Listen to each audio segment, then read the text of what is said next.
Hey, what is up, YouTube? Still Toad. Today we're going to be talking about should you be listening to music and what are the effects of listening to music. Now, I'm not talking about listening to your favorite song when you really want to listen to it. I'm not talking about like listening to music on an occasional basis, but I'm talking about the type of people who put on their headphones all day, every day, listening to music constantly. Okay? And yeah, that's been me a lot of different times, but basically, when first of all, when you listen to music constantly, even if you have your headphones on lower volume, you're gonna have bad hearing. You're gonna have worse hearing than if you weren't listening to it constantly. Okay, the next thing is that music has a rhythm and it has a vibe to it. So that's when people are listening to music together, they say they're vibing together. It has a vibration to it. Dubstep will make your adrenaline flow. It's an exciting sort of vibration. Jazz will make you chill out. It'll make you feel at peace. Okay? So on and so forth. But the same way as that when you take a drug, your body is like, hey, well, I'm seeking equilibrium, a state of equalness, lack of this way, lack of that way. So if you take a drug and this drug's like boom, boom, boom, your body's gonna be like, boom, boom, boom. So it's gonna create more receptors, so that it takes longer for or more for that to work. The same way with music is that this is the workout thing. Same way with music is that if you listen to constantly pumped up music all the time, your brain's going to be like, I need equilibrium. And so I'm going to release some calming hormones into this guy. And that way, this music is going to affect him less. So you're going to stop listening to music and you're going to go the direct opposite direction. Okay? So, the same way with any sort of chemical, any sort of chemical dependence, if you listen to music all the time, you will need that music to feel at a state of normalcy. Okay? Now, the next thing is that it was a hoodie within a hoodie. Next thing is that not all music is decent. Not all music is good lyrics. Like, there's a lot of music that just reinforces negative thought patterns. Now I'm saying, ooh, music is toxic, music is toxic. No, I'm not saying that. I'm not saying music is toxic. It's definitely not. Music is a beautiful thing, and music is amazing. But I'm just saying, when you listen to music all the time, you're pretty much getting yourself hooked on the vibration of that music to feel in a normal state. So, yeah. Now, the next thing about music is that because music introduces this vibe, it introduces the feeling, and music is the way which humans naturally communicate their feelings. We're musical, artistic beings. It takes you away from the vibe of what life is. So, there's a rhythm in music and there's a rhythm in life.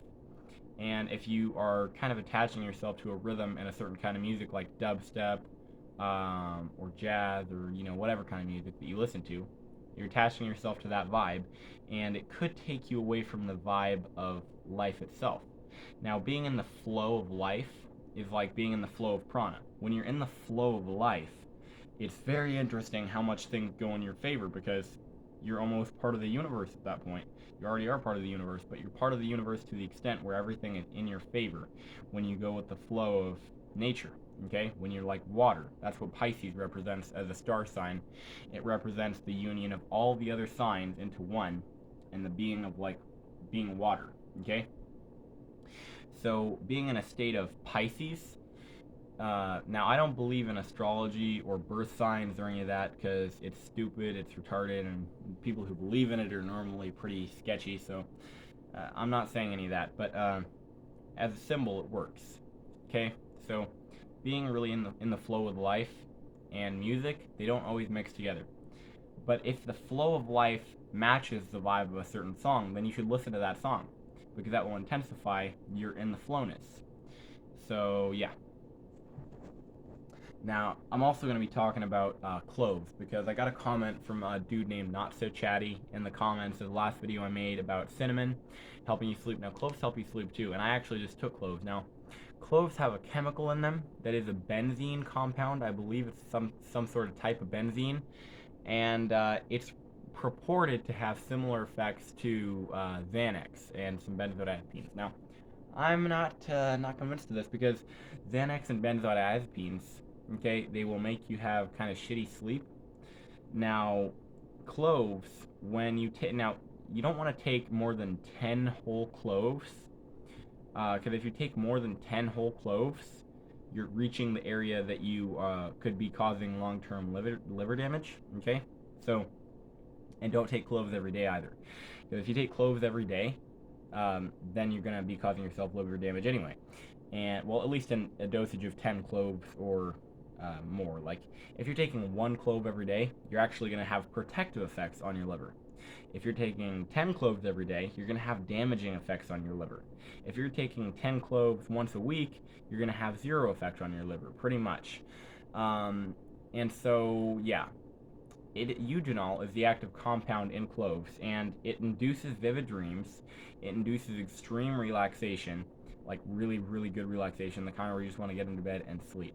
Now, also, if you take cloves with cinnamon with a MAOI, it will also potentiate cinnamon or cinnamolene and cinnamaldehyde. And cloves also have cinnamaldehyde in them, but it will basically increase the psychedelic potential of cinnamolene.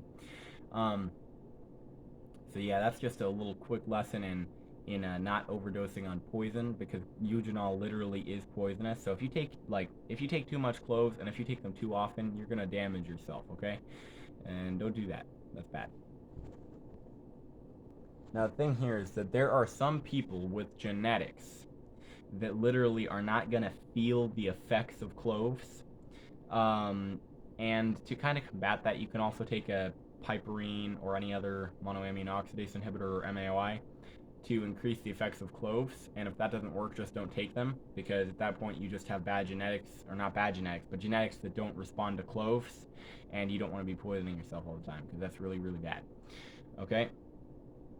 So yeah, cloves can help you sleep, but they're like a once in a while thing, like once a week or normally less. Like you don't want to take them too much. They're literally poisonous, but yeah. And another thing is, if you want to potentiate the effects of cloves, take some chamomile with them. Because if you take chamomile with cloves, it will first of all prevent you from getting a stomachache from, actually chewing up and eating cloves. Then the next thing is that the chamomile does something to really increase the relaxation effects of the cloves. Now, it's more than just the chamomile relaxation effects, because another thing that cloves do is they allow you to see the static, a lot like a lot of other things. They allow you to see the static, like in the air, and so they can help open your third eye that way. But yeah, that's gonna sum up this video. Hope you enjoyed it. Leave a like, subscribe, comment, share, and hit the bell notification icon. Goodbye.